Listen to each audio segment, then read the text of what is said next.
오늘 이 말씀을 중심으로 하나님의 인도하심을 구하려면 이라는 제목으로 함께 말씀을 나누도록 하겠습니다. 지금부터 약 17년 전인 1988년 호주의 국립천문대 연구팀이 하늘의 별을 관찰하다가 이상한 신호를 감지했습니다. 국립천문대는 이 지름만 무려 46m에 이르는 거대한 전파 망원경을 갖고 있습니다. 그 거대한 전파 망원경이 이상한 신호를 잡아낸 것입니다. 이 전파가 도대체 무엇일까? 생소하지 않은 이 전파를 이분들은 분석을 해서 몇 가지 추측을 했습니다. 첫 번째, 이 신호는 거대한 별이 소멸하는 과정에서 나온 신호다. 두 번째로, 이전에 미처 발견하지 못했던 새로운 대기 현상이다. 세 번째, 외계 생명체 ET가 보내는 신호다. 그래서 이 신호가 어떤 부호 체계를 갖고 있는지 연구하고 여러 가지 가설들을 세우기 시작했습니다. 이들은 집요한 추적 끝에 마침내 이 미스테리한 신호의 정체를 밝혀냈습니다. 그것은 바로 천문대 사무실 주방에 있는 전자레인지에서 발생한 전자파였습니다. 그러니까 사무실에서 전자레인지를 사용하다가 제대로 중지 버튼을 이렇게 눌러야 되는데 갑자기 확 열어버리니까 거기서 나온 전자파였던 겁니다. 얼마나 황당합니까? 여러분, 하나님께서 우리 삶을 인도하시고 붙드시고 역사해 주시는 분임을 믿으시죠? 사실 만만치 않은 우리의 인생, 하나님의 인도하심이 꼭 필요하고, 여러분, 잘 사는 것보다 더 중요한 건 하나님이 내 인생을 인도하시는 게 훨씬 더 중요합니다. 나중에 다른 사람들한테 내가 이렇게 열심히 살았어, 이것도 해서 저것도 해서 자랑하기보다는 하나님 앞에서, 하나님, 내 인생을 하나님이 이렇게 다 인도해 주셨네요. 감사합니다. 영광 돌립니다. 이렇게 고백할 수 있는 우리 모두가 될 수 있기를 바랍니다. 그래서 여러분, 우리 삶에 진짜 필요한 건 뭐냐? 하나님의 인도하심이 함께하는 겁니다. 특별히 젊은이의 삶 가운데 하나님께서 우리의 삶 가운데 꼭 붙들어 주시고, 이거는 진짜 하나님이 함께 하셨다라고 고백해야 될 중요한 세 가지 영역이 있습니다. 그를 가리켜서 JMS라고 합니다. JMS는 여러분 아시는 이단의 이름이 아니고, J는 job, 나의 미래를 말합니다. 내 미래를 하나님이 직장과 걸음과 취업과 모든 것 가운데 하나님이 간섭하신 손길이 있더라는 거예요. 하나님이 하셔서 여기까지 왔다라고 고백하는 손길, job입니다. job. 그래서 이 부분을 하나님께 맡기고 정말 기도하고, 내가 취업하는 것도 중요하지만 이 모든 과정에 하나님의 손길을 경험하게 해달라고 기도하셔야 됩니다. 고3 수험생들 지금 기도합니다만 시험 잘 보는 것도 중요합니다. 그런데 더 중요한 건 뭐냐? 이 과정을 통해 하나님 살아계시고 내 삶을 붙잡아 주심을 확신하는 것이 훨씬 더 중요합니다. 하나님의 손길을 경험하는 job. 미는 뭐냐? 납니다. 나의 정체성, 나 개인의 자존감. 요즘 막 자존감이 바닥에 떨어질 때가 많이 있죠. 또 계속 이 코로나로 막 갇혀 있다 보니까 힘들고 어려울 때도 많죠. 근데 이런 나를 하나님이 붙들어 주시고 나를 살려 주시고 나를 역사해 주신다, 이걸 고백할 수 있는 우리 젊은이들이 될 수 있기를 축원드립니다. 내 인생은 하나님이 여기까지 인도하신 거예요. 세 번째는 S입니다. S는 섹스, 결혼, 연애를 포함하는 모든 활동입니다. 짝을 만나야 되잖아요. 이 모든 과정 가운데 내 걸음은 하나님이 분명히 인도하시고, 이 사람은 진짜 하나님이 예비하셔서 만나게 하신 사람이야, 이 확신이 있어야 됩니다. 이게 없으면 나중에 갈등이 있고 싸울 때 그때 내가 괜히 만났나? 이러면 안 돼요. 그때 괜히 만나자고 했나? 이러면 안 되는 거예요. 그때 괜히 그냥 마음이 동해서 매몰차게 거절할 걸, 그때 엄마 말을 들을 걸, 아빠 말을 들을 걸, 이러시면 안 되는 겁니다. 하나님이 인도하셨음을 고백해야 된다는 겁니다. 그래서 우리 인생의 이 JMS, 이 세 영역, 이게 사실은 상당히 예민하고 중요한 부분이라서 하나님께 맡기기보다는 내 머리와 생각으로 해결하고 싶어하는 부분들입니다. 내 미래 다 하나님께 아뢰일 새도 없잖아요. 준비하고 고민하다 보면 나 자신에 대해 고민하는데 하나님이 개입하시기를 초대할 여유가 없습니다. 연애가 시작되는데 푹 빠졌는데 하나님의 뜻을 구하는 거, 무슨 말입니까? 지금 나의 가슴이 뜨거운데 하나님을 제쳐버립니다. 그러니까 여러분, 연애에 빠질수록 기도 많이 하셔야 됩니다. 미래를 준비할수록 기도 많이 하셔야 됩니다. 나 자신에 대해서 고민할 때 기도 많이 하셔야 됩니다. 그래야 이 모든 영역에서 하나님이 나를 붙들어 주시는 역사를 경험하고 자신 있게 고백할 수 있는, 하나님, 내 인생은 하나님이 붙들어 주셔. 내 인생은 하나님이 책임지셔. 이거를 고백해야 어디를 가든 그 역사를 경험하고 기도하는데, 하나님이 책임진다라는 확신이 없으니까 늘 고민만 하는 거예요. 하나님이 책임져 주신다는 생각을 안 하면 고민에 빠지게 되어 있습니다. 여러분, 우리가 하나님의 음성을 듣고 하나님의 뜻을 분별하고 나아갈 때 항상 우리 안에 이 갈등을 일으키는 게 있습니다. 그건 뭐냐면 신호, 방해 신호를 분별하는 겁니다. 국립천문대에서도 전자레인지 신호를 외계 신호로 대단한 걸로 생각하고 고민을 했던 것처럼 우리의 인생 가운데로 나갈 때 이 잘못된 신호들이 온다는 것이죠. 내 욕심과 내 정욕과 주변 사람들의 편견과 이익과 이기심과 이런 게 자꾸 와가지고 우리 안에 하나님의 인도하심을 구하고 결단하려고 할 때 결정적인 순간에 삐끗삐끗할 때가 있다는 겁니다. 여러분, 아브라함의 인생을 보면 아브라함이 하나님의 직접적인 인도하심과 음성을 듣고 담대하게 나갔던 적이 여러 번 있었습니다. 근데 갔다가 중간에 포기하고 꺾어질 때도 있었습니다. 너는 너의 본토 친척 아버지의 집을 떠나 내가 너에게 지시할 땅으로 가라. 그래서 담대하게 그 땅으로 갔더니 기근이 오지요. 자, 기근이 오면 버텨야 됩니까? 가야 됩니까? 사실 제일 중요한 건 하나님께 물어봐야 됩니다. 그리고 응답 받고 가는 거예요. 근데 기도할 틈도 없이 기근이네. 그리고 그냥 애굽으로 내려간 거예요. 그리고 사라한테 내려가니까는 거기 사람들이 자기를 이방인으로 알고 죽일 것 같으니까 이 남편은 그냥 싹 쥐도새도 모르게 죽여버리고 아내를 차지하는 습관이 있는 걸 알고 사라한테 거짓말을 시키죠. 너 나한테 누나 해. 이렇게 얘기한 겁니다. 그러니까 누나라고 얘기를 하니까는 사라 누나, 아브라함 동상 이러니까 사람들이 왕한테 보고를 해서 왕이 사라를 취할 뻔하죠. 그러니까 여러분, 이게 결정적인 순간에 하나님께 기도해야 됩니다. 고민될 때 있잖아요. 그때 여러분 교회 나와서 기도하셔야 돼요. 밑에 1층이든 본당이든 나와서 하나님께 내 인생을 맡기면서 어떻게 해야 되겠냐고 도와달라고 긍휼을 베풀어 달라고 기도하셔야 돼요. 자, 이제 아브라함이 그렇게 하나님께서 예비해 주셨던 사라와 한평생을 보내고 사라를 사별했습니다. 떠났어요. 그리고 아들 이삭이 있었습니다. 아브라함에게는 외아들 이삭만 있었어요. 이스마엘은 떠나갔고. 그러니까 이 큰 장막에 아버지 아브라함, 아들 이삭만 남은 거예요. 이삭이 이때 나이가 몇 살이었느냐? 40세였습니다. 40세 이하는 희망과 소망을 절대 놓지 마시길 축원드립니다. 이삭은 40대부터 기도했어요. 좀 더 일찍 기도하실 수 있죠. 여러분, 이삭이 40세고 아브라함이 이제 100세가 훨씬 넘었죠. 140세입니다. 100세에 났으니까. 자, 이때 이제 아브라함에게 중요한 것은 사실 아내 사라가 있었으면 의논이라도 할 텐데 의논할 사람이 없는 거예요. 이삭에게 정말 믿음의 아름다운 유산을 이어줄 수 있는 믿음의 배필을 만나게 하는 거였습니다. 정말 하나님이 불러주셨기 때문에 좋은 사람을 만나야 돼요. 근데 사라가 있으면 그래도 좀 코치라도 해주고 이렇게 좀 해줄 텐데 사라가 이미 없기 때문에 남자들끼리 결정을 해야 되는 거예요. 남자들끼리 아내를 이렇게 결정을 해야 되는 거예요.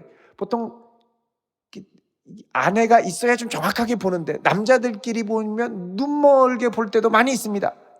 어떻게 해야 됩니까? 하나님께 기도해야죠. 여러분, 오늘 본문은 창세기 중에 제일 긴 절입니다. 몇 절까지 있습니까? 67절. 왜 이렇게 길까요? 여러분 인생 가운데 배우자를 만나는 게 얼마나 중요합니까? 뿐만 아니라 하나님의 뜻과 인도하심을 구하는 게 얼마나 중요합니까? 이 과정을 자세히 묵상하면서 일평생 하나님의 인도하심에 사로잡혀 살아가라는 하나님의 이 마음입니다. 그러니까 우리가 이 중요한 결정의 순간에 하나님께 나와 기도하며 그분의 뜻을 간절히 구할 뿐만 아니라 그분의 기뻐하시는 뜻을 따라서 인도함을 받을 수 있기를 축원드립니다. 자, 그렇다면 여러분, 사실 제일 좋은 건 하나님이 꿈 가운데 나타나서 이 사람이 네 배우자다 하고 쫙 총천색으로 사진을 보여주시면 얼마나 좋겠습니까? 보여주셨다는 분도 가끔씩 계신데 거의 잘 안 보여주십니다. 기도하셔야 돼요. 근데 기도를 많이 하다 보면 이 하나님의 은밀한 손길을 확실하게 느끼고 정말 이 사람은 하나님이 나에게 붙여준 사람이다. 근데 이게 사람을 만날 때뿐만 아니라 내 미래를 결정하고 내 직장을 결정하고 내 중요한 선택의 순간에 결정을 내릴 때 기도하던 사람은 그 중심에 하나님의 인도의 손길이 어디를 향하나 알 수가 있습니다. 그게 정말 중요한 겁니다. 자, 그러면 우리가 하나님의 인도하심을 구할 때 무엇을 붙들며 나아가야 될까요? 한 5가지 정도로 우리가 오늘 본문을 중심으로 보는데, 첫 번째 가장 중요한 대원칙이 있습니다. 대원칙. 그건 뭐냐?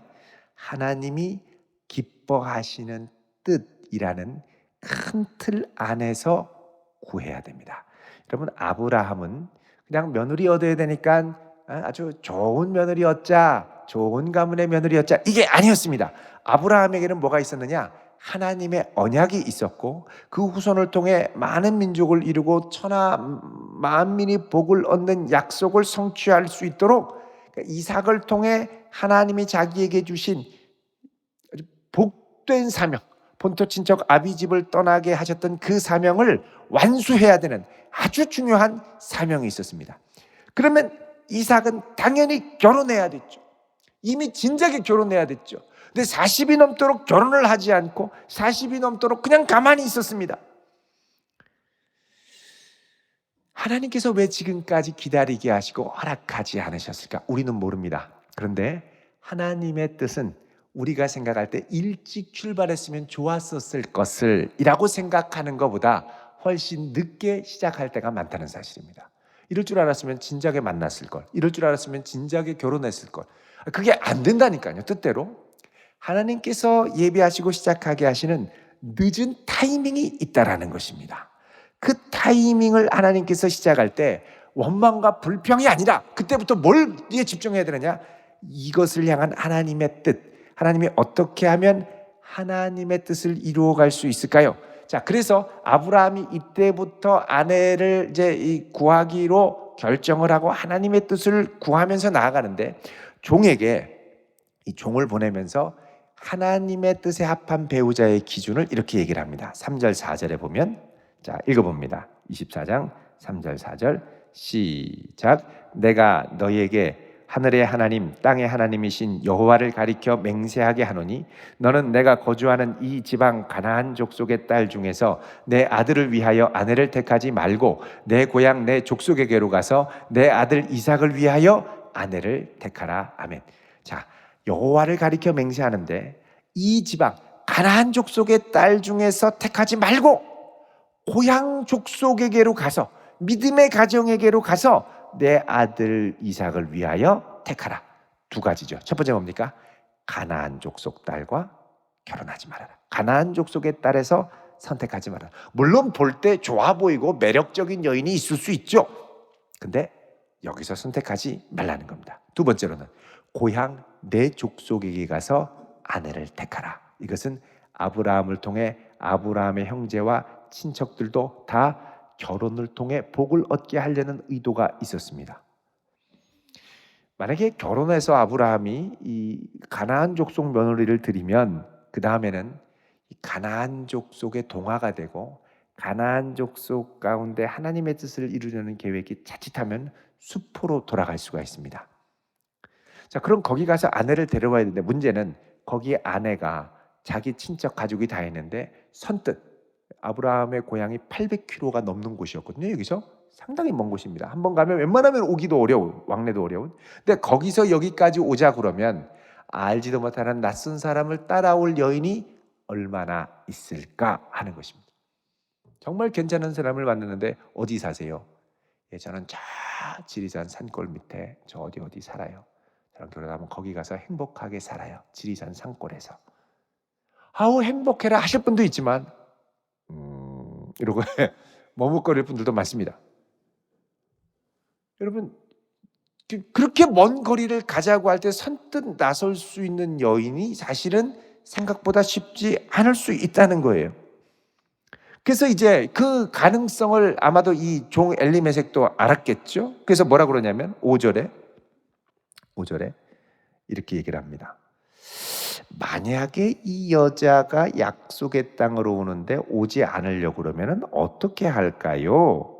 주인의 아들을 주인이 나오신 땅으로 인도할까요? 이삭을 다시 데려가서 거기로 데려가서 보게 할까요? 이런 말입니다. 그럼 거기 가서 살아야 된다는 얘기예요. 그러자 아브라함이 뭐라 그럽니까? 6절에 아브라함이 그 얘기를 이르되 내 아들을 그리로 데리고 돌아가지 아니하도록 가라. 안 된다라는 거예요. 아들은 여기 지켜서 약속의 땅을 지켜야 된다는 거예요. 그러니까 사명을 먼저 감당하는 사람을 붙들어야지 사명 팽개치고 나갈 정도로 데리고 가면 안 된다는 거예요. 사명이 중심 있게 하라는 겁니다. 자, 그래서 두 번째로 아브라함은 하나님의 인도를 구하면서 하나님의 기준에 맞는 배우자를 데려오는 과정에 대한 기준도 세웁니다. 무조건 하는 게 아니라 아들이 가서 데려오는 게 아니라 아들은 여기 약속의 땅을 지키고 온다고 하면 오고 안 온다고 그러면 아들을 데리고 가지 말라는 거예요. 안 될 텐데요. 그러면 결혼 못 할 텐데 누가 그런 기준을 갖고 데려온다고 갈까요? 그래도 안 된다는 거예요. 그러면서 이런 기준을 제시합니다. 8절 시작. 만일 여자가 너를 따라오려고 하지 아니하면 나의 이 맹세가 너와 상관이 없나니 오직 내 아들을 데리고 그리로 가지 말지니라. 이건 중요한 문제입니다. 살고 죽는 문제고 믿음의 명문 가문의 사명이 전수되고 안 전수되느냐의 문제입니다. 물론 여기는 여자만이 아니라 오늘날은 남자가 될 수 있죠. 만일 남자가 너를 따라오려고 하지 아니하면 나의 이 맹세가 너와 상관이 없나니 오직 내 딸을 데리고 그리로 가지 말지니라. 이렇게 되는 겁니다. 중요한 타협할 수 없는 신앙의 기준, 언약의 기준, 사명의 기준, 이거 바꾸지 말라는 겁니다. 내가 볼 때 저 사람 너무 아까운 사람, 붙잡지 않으면 바보, 이런 생각이 들 때 어떻게 할까요? 뭐든지 다 줄 테니까 일단 오기만 해, 이래야 될까요?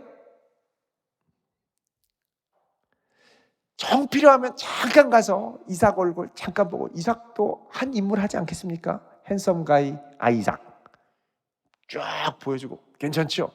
어머나 의심했는데 좋네요. 이러고서 오게 하지 말라는 거예요. 아브라함은 여인의 마음이 동해서 오려고 하지 않으면 억지로 데려오자, 억지로 끌고 오지 말라는 겁니다. 이거는 하나님의 인도하심이 아니라는 거예요. 여러분, 우리도 그럴 때가 있습니다. 이 형제, 이 자매 너무 좋아 보입니다. 세상적인 기준으로 이거 붙들지 않으면 두고두고 후회할지 모르겠습니다. 근데 이것을 붙들기 위해서, 이 사람을 붙들기 위한 과정에서 내 중요한 것들을, 심지어는 생명과 같은 나의 중심을, 신앙을 다 포기해야 된다면, 억지로 내보는 것을 다 포기해야 된다면 거기에 맞추지 말라는 거예요.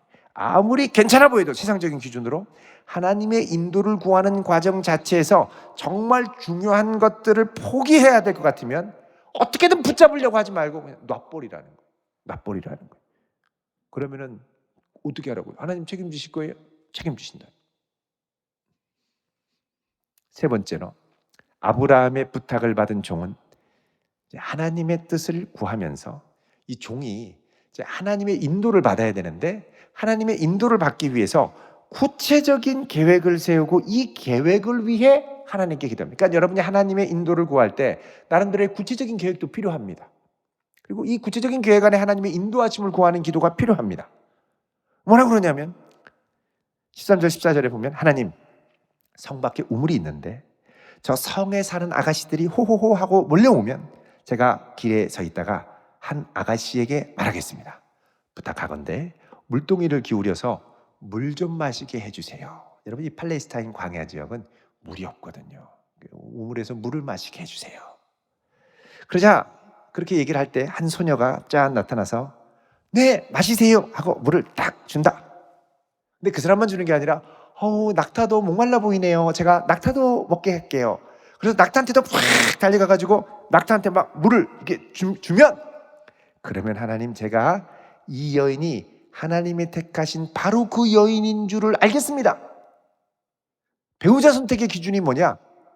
성경을 얼마나 아느냐가 아니라 내가 물 달라고 할 때 낙타까지 퍼주는 여인.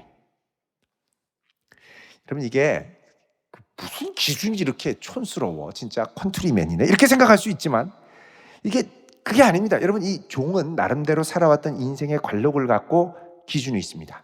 여기서 제시한 모습을 갖고서 이 여인이 하나님의 택하신 사람을 분별하는 후덕함, 그리고 마음과 몸의 건강함을 판별할 수 있었습니다. 자, 보세요. 지나가는 사람한테 물 한 잔 달라고 할 때 물은 그냥 그래도 어렵지 않게 줄 수가 있지요.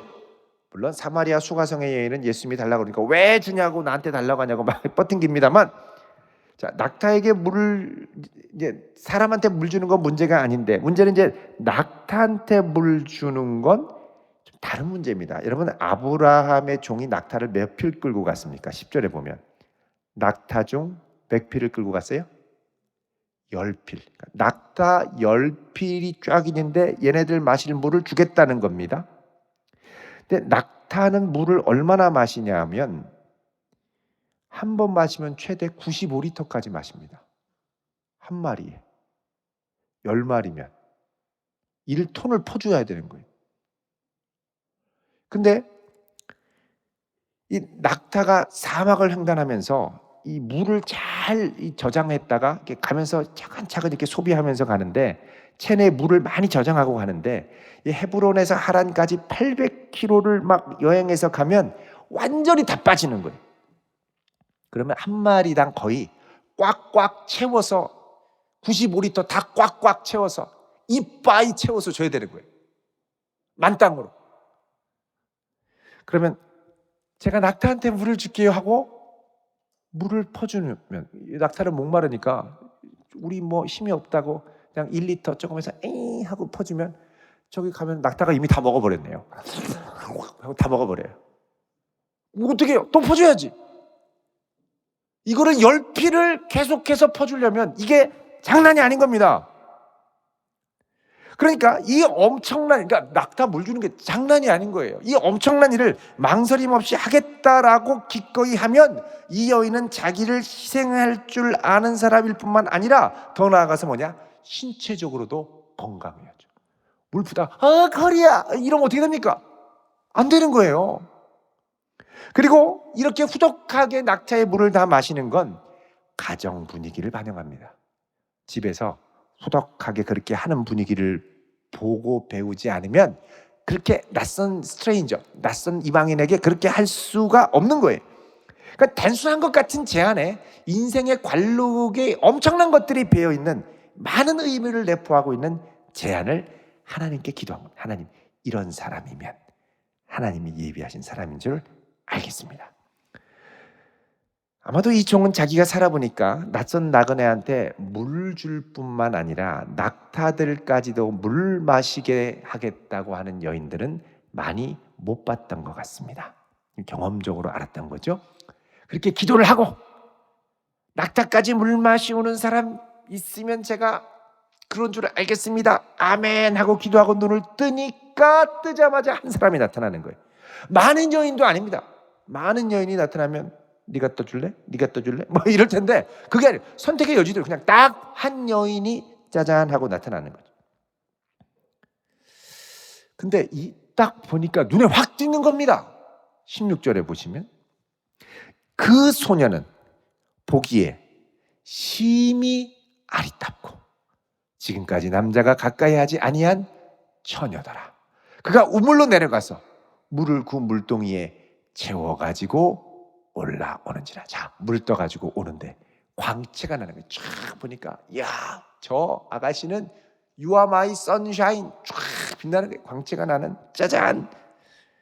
그래서 야, 괜찮다. 정말 한번 말을 해볼까? 그래서 찾아가가지고 요청을 합니다. 17절에 종이 마주 달려가서. 자, 종이 어떻게 했습니까? 달려갔어요. 마음이 좀 급한 거예요. 이 여인 놓치면 안 될 것 같은 생각이 드는 거예요. 그러니까 이 여인에게는 어떤 매력이 있습니까?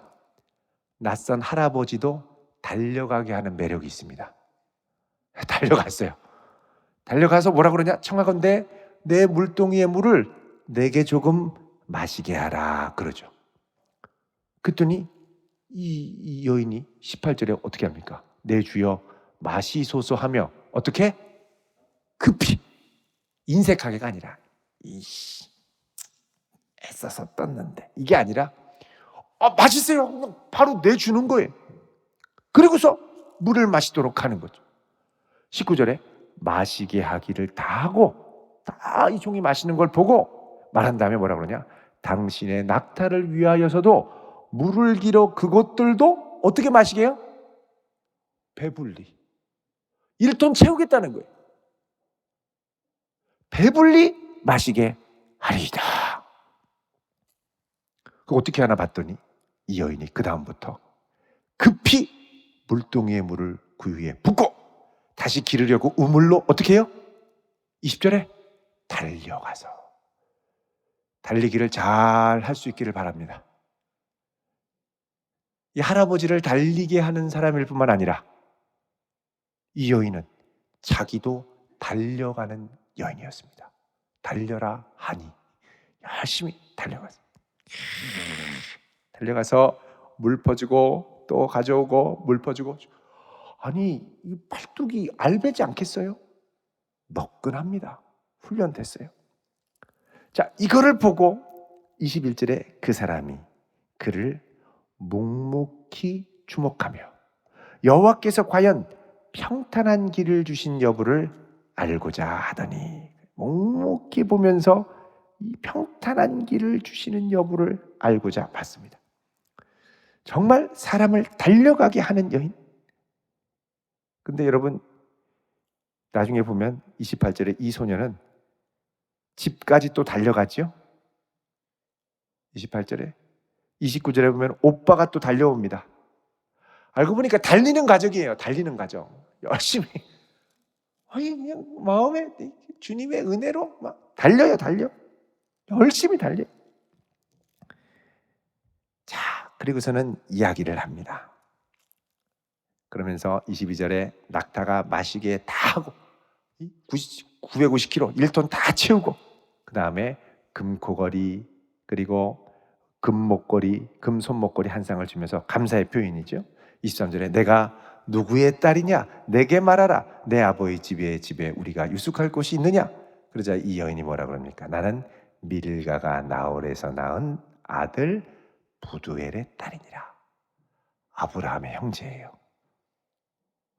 그러면서 우리에게 집과 사료가 족하며 유숙할 곳도 있습니다. 와서 쉬십시오. 이 말이죠. 환대하는 거예요. 이 말을 여기까지 듣고 26절에 종이 어떻게 합니까? 머리를 숙여 하나님께 경배합니다. 하나님 인도하셨군요. 감사합니다. 그러면서 27절에 이렇게 고백하죠.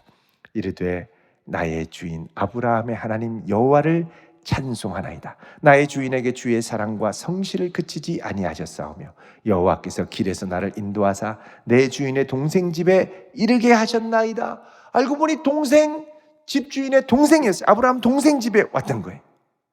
그러면서 뭐라 그러냐? 그는 하나님의 인도하심을 인정하면서 주의 사랑과 성실을 그치지 않았다라고 고백을 합니다.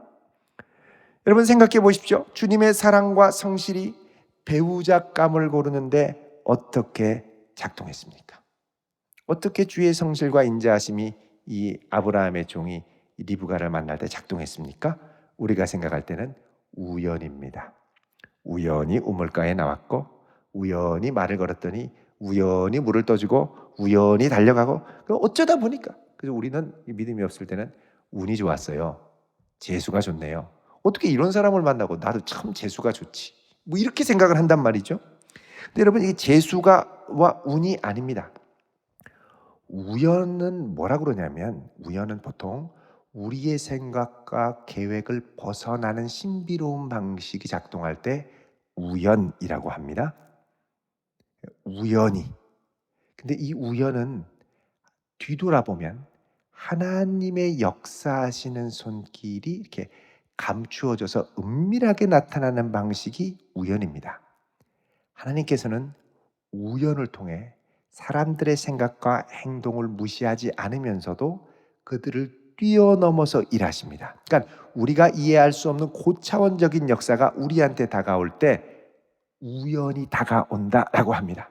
근데 깊이 들여다보면 이 우연에는 하나님의 깊고 오묘한 계획이 들어 있습니다.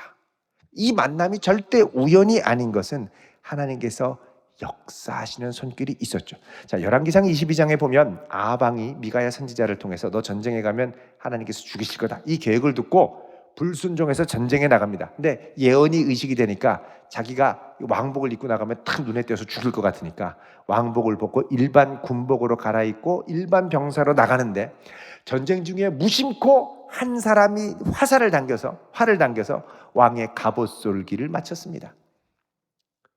이거를 개역 이 한글 성경에 뭐라 그러냐? 우연히 쏘았더니, 이렇게 합니다. 우연이 맞았는데 이 우연은 우리가 이해하지 못하는 하나님의 깊은 개입하심이 있는 우연이었습니다. 여러분, 우리가 하나님의 뜻을 구하며 나갈 때도 이런 경우가 많습니다. 우연한 만남, 우연한 대화, 우연한 경험, 우연한 환경, 알고 보니까 그 안에 심오한 하나님의 계획하심과 인도하심이 있더라는 것입니다. 그래서 우연은 하나님의 심오한 계획입니다. 닫힌 문인 줄 알았는데 우연을 통해 이 문이 삐그덕하니 열립니다. 자, 이렇게 열린 문을 보고 이 종은 하나님의 뜻을 한 번 더 확인합니다. 그건 뭐냐? 리브가의 부모님이 그녀의 결혼을 흔쾌히 허락을 해야죠. 허락하지 않고 안 된다, 오라고 그래라, 그러면 거기서 어그러지는 거거든요. 그래서 이걸 확인하기 위해서 이 종이 리브가의 집으로 갑니다. 그 가정 가운데 이 종은 하나님의 뜻을 확인하고 또 확인합니다. 걸음마다 하나님이 확인해 주셔야 된다는 것이죠. 그래서 이 엘리메섹은 이 리브가를 데리고 올 때 한 단계씩 길이 열리는 것을 확인하게 됩니다. 여러분, 하나님께서 전체 그림을 다 보고 계시는데 그 가운데서도 우리의 인생을 한 조각 한 조각 인도하실 때 우리가 그 퍼즐밖에 안 보일 때가 많습니다. 근데 그때도 하나님께서 열어주실 것으로 신뢰하며 열어주실 때 감사하며 그분의 뜻을 구하며 나아갈 수 있어야 할 줄로 믿습니다. 여러분, 하나님의 인도하심을 구할 때 절대 서두르면 안 됩니다. 걸음걸음 하나님이 인도하시는 손길을 신뢰하면서 나아가야 됩니다. 자, 그럼 오늘 우리가 봤던 하나님의 인도하심을 구했던 기준들을 짧게 다시 요약을 합니다. 첫 번째는 뭐였습니까? 하나님의 뜻을 구하는 대원칙, 하나님의 기뻐하시는 뜻과 사명이라고 그랬습니다. 두 번째는 뭐였습니까?